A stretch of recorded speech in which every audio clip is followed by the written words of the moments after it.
Yo, what's going on, guys? Welcome back to Bullony Basketball. This is our 8th episode. I'm here with my co-host Johnny. Johnny, how's it going? Hey, back, ready to talk some basketball. Let's get to it. Was that a Kawhi hey, or the Lou Williams version? We'll go Lou Williams. Lou Will. Sweet Lou. Okay, so we don't really have too many game coverage, to talk about, but a lot of, issues outside of the games. Let's start with this one. Obviously, when the Nets played the Celtics over the past week, the fans were chanting, Kyrie sucks, and he completely took it to Instagram, posted a really long thing, basically talking about, the fans and, what they should, appreciate and stuff like that. And what do you think of, his kind of outburst on social media? I'll say this in that as fans, a lot of people throw disrespect. A lot of people chant a bunch of things, say things that they know they would never say to the person themselves, if it was a one-on-one conversation.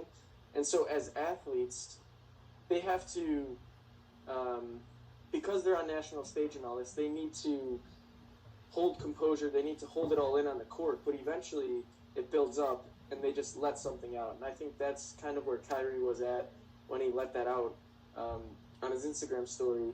So it's just kind of one of those things when you got 60,000 people going against you, as much as you want to hold it in and be the bigger man, it's just kind of hard. 60,000 will always outnumber one, and I think that's just kind of a reflection of what happened.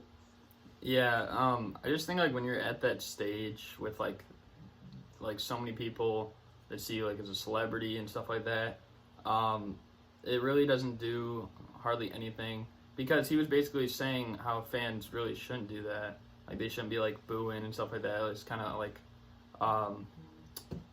I don't even know what the word is, but it's kind of not just or whatever.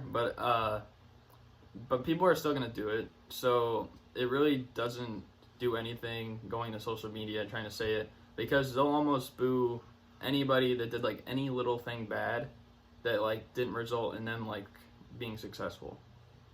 So yeah, you're right, and it's a tricky situation because as fans we don't feel what the players feel, right? We're one of 60,000. He's one of one, and so what he's feeling, what he's experiencing is something that the majority of us will never ever experience, and so it's really easy for us to judge him based on what he does. So we kind of just have to take that into account too. They're tricky situations at the end of the day, and it's kind of just, I think it's just been a culmination of this build-up. Yeah, and we know kind of how he is with how he said before about questions after games and stuff like that.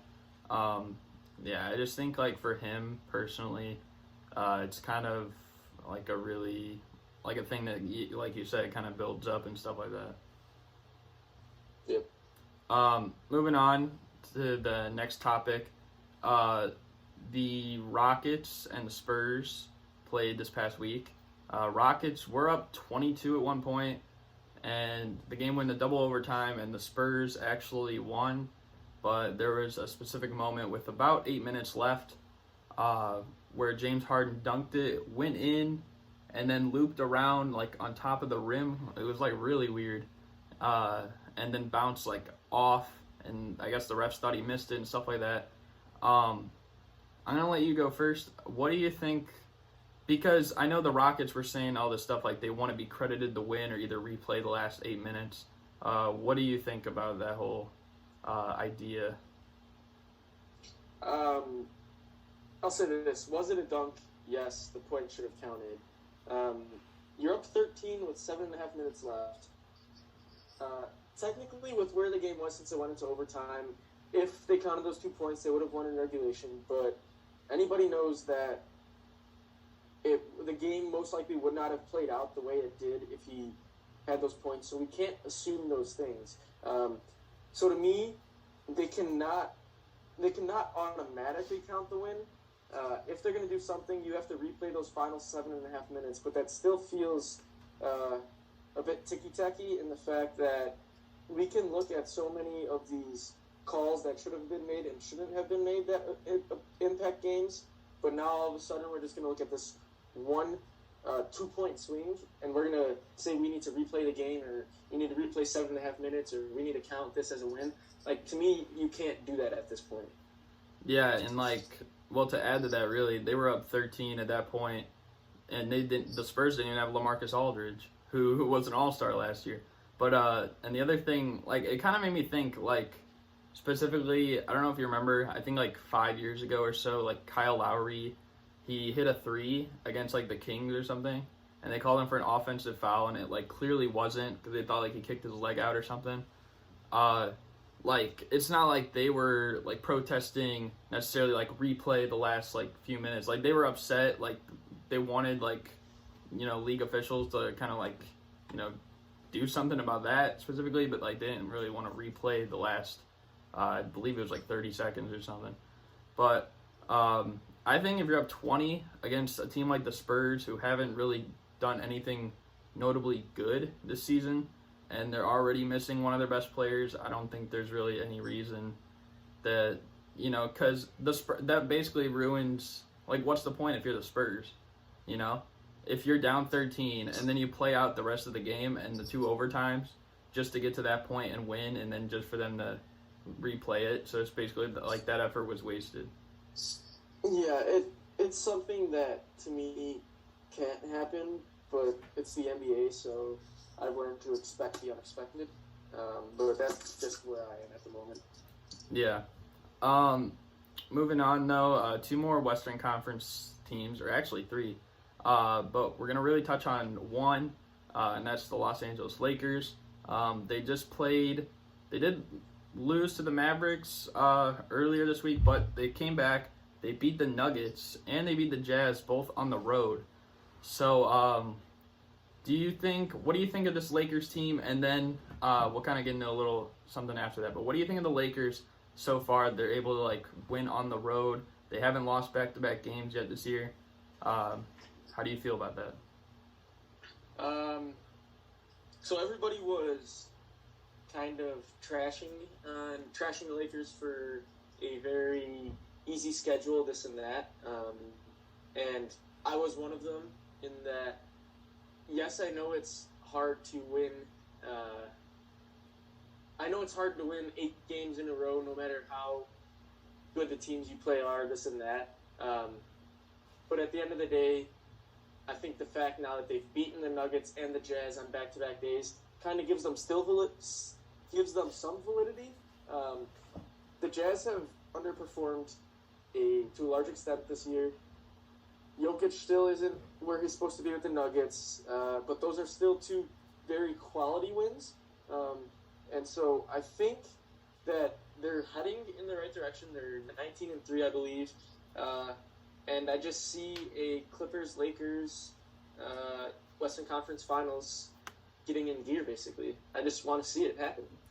Yeah, that would definitely be a really insane matchup. I also, on the record, was, I guess you could say, trashing the Lakers. I mean, I just didn't like how a lot of Lakers fans were easy to jump to, the championship boat and stuff like that when they were beating, the Grizzlies twice and the Hawks and the Hornets and stuff like that. Because I don't know if you can necessarily determine a championship team based off those wins. But now they beat the Nuggets, now they beat the Jazz. It kind of makes me think, okay, they're definitely, out there. They're definitely one of the elite teams in the East, or in the West, not the East. If they were in the East, then it might even be better. Yeah, so I just think that they've played pretty good so far. But yeah, and one other quick point to add in is that what I'm really most surprised about is how quickly they've gelled with all these new faces. I expected them to kind of I expected them to be very good at some point. I just didn't expect it to happen this early. Yeah. I mean, this is kind of just a short thing, but what did you think of the two big LeBron things from that Jazz game? One was the celebrating on the court, and then the missed travel that Bogdanovich was upset about. The missed travel, it's something that drives me nuts, and it's not just LeBron that does it. If you sit down and watch any NBA game, every single time a player catches the inbounds pass, they take at least a step or two before they even start dribbling. Right. So everybody does it. It's okay, this and that. But to me, why have a rule if you're not going to enforce it? Like, you're taking away the basics of basketball, where you're wondering why people aren't coming up. You're wondering why the AAU system screwed up this and that. It's because even the players at the top level aren't even following the basic rule. You know what I mean? It's the integrity. We're losing the integrity of the game through very little things like this. It's just frustrating to watch. Like, people are commenting saying the ref didn't see LeBron do it. And it's like, that's completely false because he was staring straight at him when it happened. I heard Jazz fans after the game, they were saying, well, let's replay the last 3.5 quarters. Exactly. And that goes right back to the Rockets' point with, look at, who's to say that call didn't affect the game? Like, we don't know if it would have. We don't know if a travel there then leads the Jazz on a 10-0 run, this and that. And it's the same exact thing that happened in the Rockets game. We don't know if a dunk there by Harden makes them blow out the game. And so that's what I'm saying. These calls happen in every single game. Yeah, and I mean, just like, I guess going back to the Rockets real quick, like, James Harden, he did have 24 free throws, and he made all 24, which was very impressive. But you also got to think, was every one of those fouls legitimate, you know?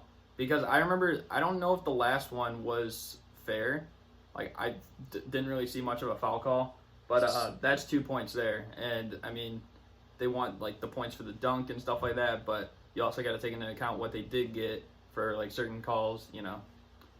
Yeah, it's gonna be a bunch of back and forth. That's how it's gonna be. But it's just frustrating, like, when people are just gonna, like, say that was the game right there, even though most of it was not. Yeah. The next topic we have involves Zion Williamson. As you guys know, he's currently injured. It was scheduled to return like 6 to 8 weeks. I believe that was assigned like the week before the season started or so. Yeah. But apparently they're pushing the return date back a little bit, or they're saying he might not be back in that window. Do you think this is smart? And what do you think Zion's going to be once he comes back from injury? I think it's hard to tell. Him that first week or so, because obviously there's some rust. Not really playing a lot in the preseason, and just jumping straight into NBA play is going to be a bit of a struggle, I'd like to imagine. So I want to hold my reactions, hold my judgment for at least a couple weeks or so. But it's kind of like slowly but surely we've just forgot about Zion because it's been so long, this and that it'll be great to see him come in and kind of just rejuvenate, hopefully recoup some of these lost NBA ratings. Yeah, and that's the other thing. I think the Pelicans, it was either like the 7th or the 9th most televised team this year. So once Zion gets back, like, definitely people will be tuning in a lot more. Well, once he gets back, I don't know. I don't think he's going to be putting up the numbers that he did in the preseason and stuff like that. Especially one, since like that's preseason. Two, because it's going to take him time to get back into like condition and stuff like that. But I know the Pelicans started off really bad. I think they were the second to last team to get a win this year. But they did go on kind of a run. They've had injury issues. If the other guys can also stay healthy, like maybe Lonzo, Josh Hart, I know Brandon Ingram missed a few games too. And if Zion comes back and he's at least doing like 80% of what he was doing in the preseason, then I think they still do have a chance at making the playoffs, because I feel like the top 6 like almost look like it's basically for sure. Obviously Portland's still down there. They're probably going to get back in the mix. But then like you look at there's probably still a spot that's kind of up for grabs. But yeah, so it should be interesting. A lot of their losses have been close to the point where player or two away, so having Zion will certainly help. Yeah. Next up, we got talk about the Bulls. Actually, good news about the Bulls. Apparently, Jerry Reinsdorf, who is like the owner, he's livid with Gar Forman and says that Gar Forman could be on the hot seat soon, so he's like keeping a close eye on him. What do you think that this? I mean, I guess we know really what it means, but do you kind of believe it? I guess. Let's see. Well, any Bulls fan knows this is good news, assuming that this is a truthful rumor.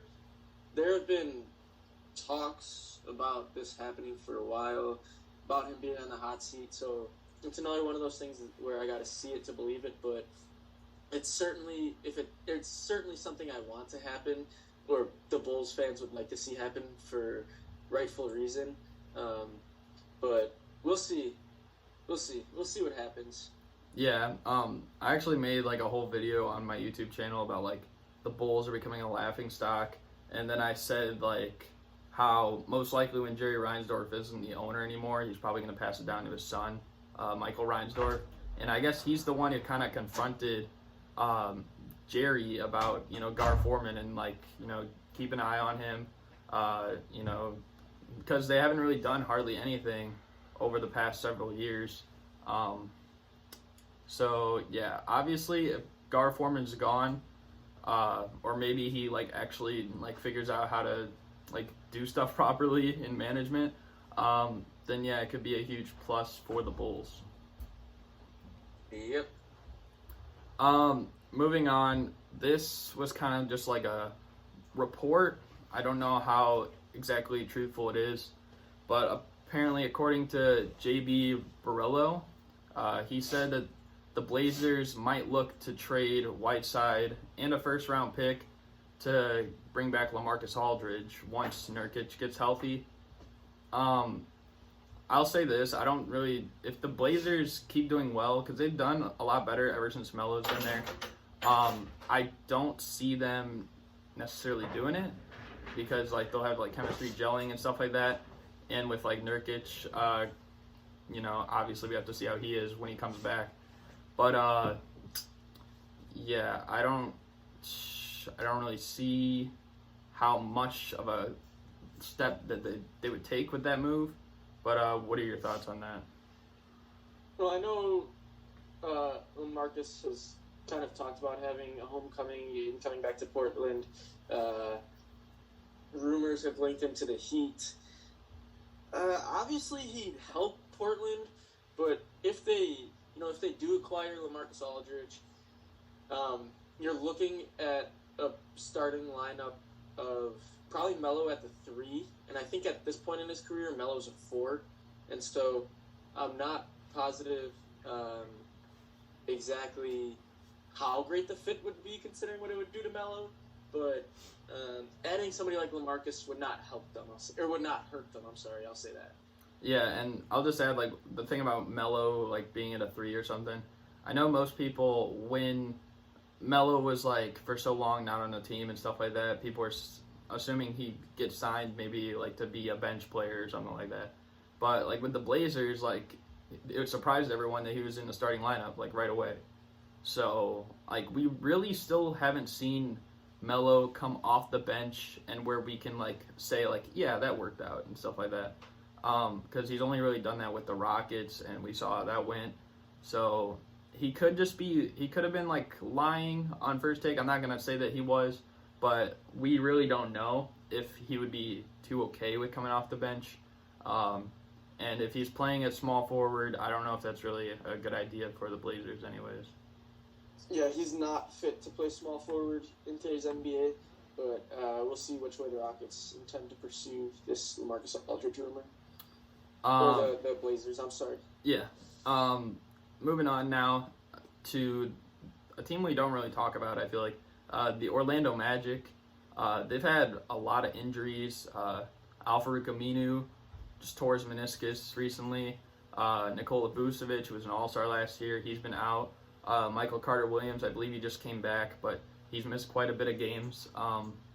So, with all these injuries for the Magic, how hard do you think it makes for them to get back in the playoffs like they were last year? Obviously, it's going to hurt them. Mostly because they struggle on offense enough as it is, and now Vucevic, who is arguably their best offensive player, is hurting. So we know they've been a defensive team, and we know they're going to be a great defensive team. But with how much Vucevic has helped them, I think this is going to be a big struggle. Yeah, and like you mentioned, it's funny. They're literally I think the complete opposites of the Wizards. Like the Wizards, they're top 5 in offense, and then they're bottom 5 in defense. And the Magic are top 5 in defense, bottom 5 in offense, or something like that. So, and losing guys like Al-Farouq Aminu and Michael Carter-Williams, who are both really good defenders. Nikola Vucevic, not an elite defender, but still can hold his own. And he does make up a lot of the offense. Not quite as much this year, but still. I think that's going to be really tough. They have been winning quite a bit of games recently, though, which has been very impressive. But we'll see if it's sustainable throughout the season. Yeah, I mean, they're still a good team. But like you said, we got to see exactly how it continues to pan out, because a lot of these teams that are strictly defensive teams, eventually it takes a toll on them. Yeah. And now we're going to make actually our NBA All-Star predictions. So what we did, we picked the captain, the 4 remaining starters, the bench, and the one legacy player, how Dwayne Wade and Dirk Nowitzki were last year. But do you want to just go each of us say our captain, and then each of us say our starters, and then each of us bench, legacy player, like that? Yep, that's fair. Okay. You want to start in the East or West? I'll go with the East. Okay. You go first with your captain. Okay. I captain Giannis. Your captain is Giannis. My captain is also gonna be Giannis. Okay. Right. To round out my starters? Yep. Cool. All right. So I did the traditional 2 guards, 2 forwards, and 1 center. I'm not positive. Is it 2 guards and 3 front court, or do you still need a center? I did a center. It's 2 backcourt and 3 front court. I think. Okay. I think most people probably have a center anyways, for this. Yeah. Specifically, but okay. yeah. So I did Trae Young and Bradley Beal in the backcourt, and then in the front court I did Giannis, Siakam, and Embiid. Okay. Wait, you said Trae Young and who was your starter backcourt? Are you still there? Yeah. Joel Embiid. Well, no, for your backcourt, you said Trae Young and who? Oh, Bradley Beal. Oh, okay. You see, this is really weird for me. I'll say my front court first. I have Siakam and Embiid. But for my backcourt, I have Kemba Walker, and I do have Kyrie Irving. I know he's missed quite a bit of games, but obviously he's one of the fan favorites. I think he got the 4th most votes last year or something like that.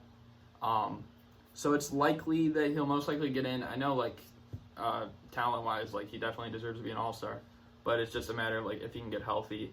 But yeah, all right. So who's on your bench then? Okay, and I'll preface this with I did take into account games played in some sense. I didn't really have a strict guideline, but I wanted at least a pretty, considering we're only 25 games into the season, I kind of did want a pretty strong percentage of games having been played already. Yeah. So my little second starting 5 or 6, I think I'm actually missing one player, but my second starting 5 was Fred VanVleet, Kemba, I went Jimmy Butler, Tatum, and Drummond. My bench unit, I had, I'm going to go from the front court up. I also had Drummond. I really don't know if Drummond deserves to be an All-Star, because, yes, he's putting up insane numbers, but, I don't know. I feel like you have to watch the Pistons games to know that, and, obviously, since D-Rose is on the team, I paid a lot more attention to the Pistons. probably in the last like 3 or 4 years this year than ever. But I also have Jason Tatum. I also have Jimmy Butler. I have Bradley Beal on my bench, and I also have Malcolm Brogdon, who would be a first-time All-Star. Fair, because it's funny. The last 2 players I picked were both Pacers players, and those are Sabonis and Brogdon. My last 2 players, I had 2 guards. I had Trae Young, and I also had Eric Bledsoe. I just think like the way the Bucks are playing, it's almost the same thing with what happened with Middleton last year, but Bledsoe's also having a pretty good year. Fair. And then my legacy player was kind of easy. This is probably the easiest thing outside of picking Giannis as captain. I went with Vince Carter. Yeah, I also went with Vince Carter. I mean, there's really only one other name I considered, and that was Marc Gasol, because I'm not sure if he's going to wrap it up after this, but Vince Carter was a pretty easy pencil in considering he's 22 seasons in the NBA or whatever it is. Yeah, I think it's pretty obvious because Vince Carter, the old man, basically. Exactly. All right, so for the West, do you want me to list mine first or like this time? Yeah, go ahead. Okay. Go ahead. Just go through your whole starters and then name your captain in the process of doing so. Okay, so my starting lineup, I have point guard, I have Luka. He's been playing insane this year. Shooting guard would be like James Harden, obviously averaging like 40 a game. Small forward, I have LeBron, who I have also as the captain for the West. Power forward would be like Kawhi, and then my center would be Anthony Davis.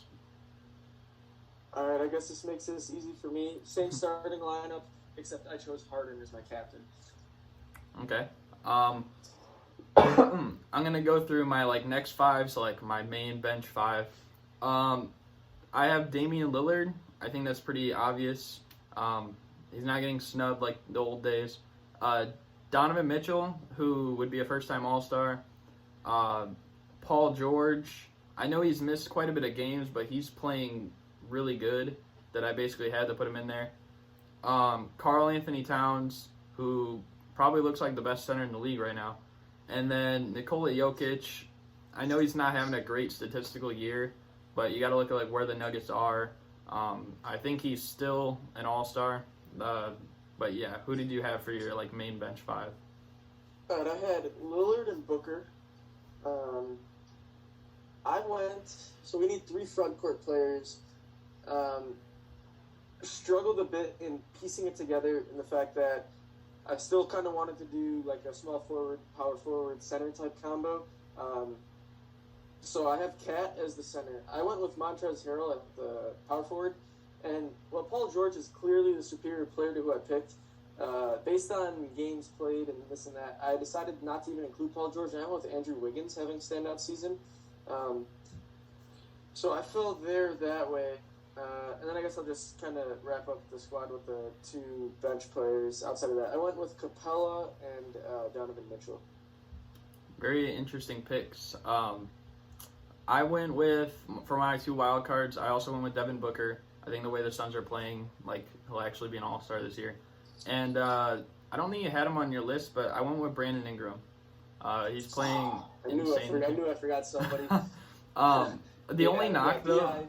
The only knock against him is, like, they really haven't been winning too much. But assuming everyone gets healthy, like, I can't see a reason why not to include him in the All-Star game. No, I like that. I would take out Andrew Wiggins and insert Brandon Ingram. I knew I was sitting down, I was going through it, and at the end I was like, I'm forgetting somebody, and it's Brandon Ingram. I was also thinking... Brandon Ingram deserves to be an All-Star. Andrew Wiggins has a case, but Brandon Ingram is an All-Star this year, and there's no way around it. Yeah. The thing with Andrew Wiggins, though, like, it also is team success. And, I mean, they're, like, in the middle of the pack. Now, if the Timberwolves, like, got up to a 5th seed or something like that, which I really don't see happening, then yeah, but I don't really expect them to do that. Exactly. For the legacy player, I mean, I was thinking of, like, the oldest players kind of in the West, and I believe the oldest player in the West is, like, Tyson Chandler or something like that. But I went with the obvious one. I feel like everyone was waiting to see him back in the league, I went with Carmelo. Yeah, that's what I put too. And when I went with Carmelo, it wasn't that I was indicating that I think he's done after this year. It was just that there's no notable player in the West that is saying I'm hanging up the cleats after this year that either one was super good in their prime and just deserves a legacy spot, or two, never made an all-star team but was so good like throughout their career that they kind of got snubbed. And so by default, it just kind of landed on Melo. Yeah, well, I mean, I was thinking about that, like, with D Rose for the East, but then, again, because, like, he's obviously not done after this year, I hope. Yeah, so, obviously, like, Vince Carter, like, he's basically done, but, like, there's some older players out there that it's almost like maybe you want them to get in once or something like that. But it's just, like, really hard, because I feel like a lot of it comes down to fan votes. And I feel like a lot of fans would rather see Carmelo Anthony in the All-Star game than, like, Tyson Chandler or something like that. Yeah, no. I mean, and I see the thought process in picking somebody older because that's kind of what we think about. And I know you didn't end up picking Chandler, but it just seems that, like, I don't know of anybody that's thinking, like, oh, I need to vote Tyson Chandler into the All-Star game. And I think that's kind of why you shied away from it. Yeah. All right, so now we're getting into our daily picks, which you guys know is generally the last thing of the podcast. I'm going to look up the one game right now, but before this game, I had 5 of the 6 right. Johnny, you had 4 of the 6 right, and it looks like the Suns are up 7 with about 7.5 minutes left. I picked the Suns, and you picked the Pelicans, so we'll see. If the Pelicans come back, then we'll each have like a 5 for 7 week. Not too bad. But now our games for this week, Friday night, which is the LA Clippers against the Bucks. The Bucks have won 13 in a row, but the Clippers are going to be fully healthy this time. So who are you taking in this one? Most teams fear the deer. Clippers don't. I'll go with the Clips. Yeah, I'm also going to go with the Clippers. I think they're going to kind of make a statement. It feels like them and the Lakers are going back and forth with, like, who can kind of make a statement or something like that. And I think this is a perfect opportunity for them to do so. They were pretty close last time without their 2 stars. So Saturday, we got the Phoenix Suns playing the Houston Rockets. Who are you taking in that one? I'll go with the Rockets, and I don't envision a dunk stirring up any controversy.